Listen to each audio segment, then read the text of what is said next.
নিয়ন্ত্রণ হারিয়ে বাস খাদে, গণ অধিকার পরিষদের মুখপাত্র সহ আহত ২২। রোববার ২৪ আগস্ট ভোরে দিনাজপুর ফুলবাড়ী মহাসড়কের পার্বতীপুর উপজেলার আমবাড়ি এলাকায় এ দুর্ঘটনা ঘটে। ফারুক হাসান দুর্ঘটনার পর ফেসবুক লাইভে এসে জানান, পার্বতীপুরের আমবাড়ি এলাকায় ভোরে তাদের বাস নিয়ন্ত্রণ হারিয়ে সড়কের পাশের একটি জলাশয়ে পড়ে যায়। এতে তিনি নিজে সহ সব যাত্রী কমবেশি আহত হন। তিনি লাইভে বলেন, আমাদের গাড়িটি ভয়াবহ দুর্ঘটনার শিকার হয়েছে। চালক হয়তো ঘুমিয়ে পড়েছিলেন, তাই গাড়িটি নিয়ন্ত্রণ হারিয়ে ফেলে। আহত সবাইকে উদ্ধারের চেষ্টা চলছে।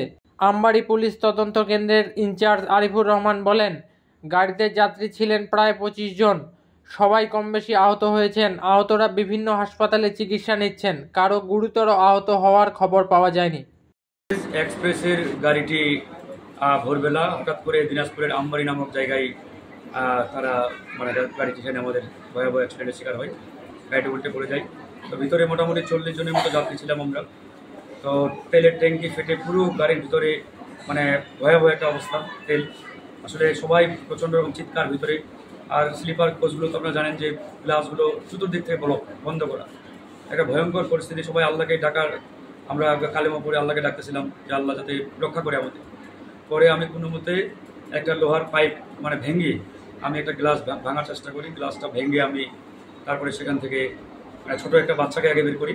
প্রায় ১ বছরের একটা বাচ্চা আমার পাশের বেডেই ছিল, মহিলার সাথে।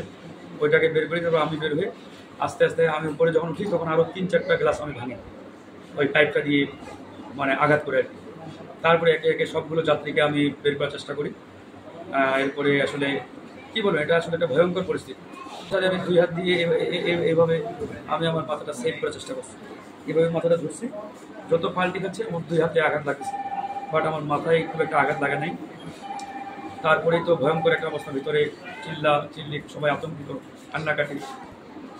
এরপরে গাছ ভেঙে ভেঙে পড়ছে। আমার আসলে হাতে এখানে প্রায় ২ ইঞ্চির মতো এখানে কাটছে, পায়েও কাটছে প্রায় ২-২.৫ ইঞ্চি। পুরো শরীরে কাজ, বিভিন্ন জায়গায় এখনও কাজগুলো ঢুকে আছে, যেহেতু আমি প্রথমেই কাজগুলো ভেঙে বের করছি। সব চাইতে আসলে কষ্টের জায়গা, আমি গ্লাস ভেঙে যখনই উপরে বের হই সাথে সাথে আমি 999-এ ফোন দিচ্ছি অনেকবার, কিন্তু ওরা রেসপন্স করে না। আরেকটা নাম মোবাইল থেকে ফোন দিচ্ছি, রেসপন্স করে না।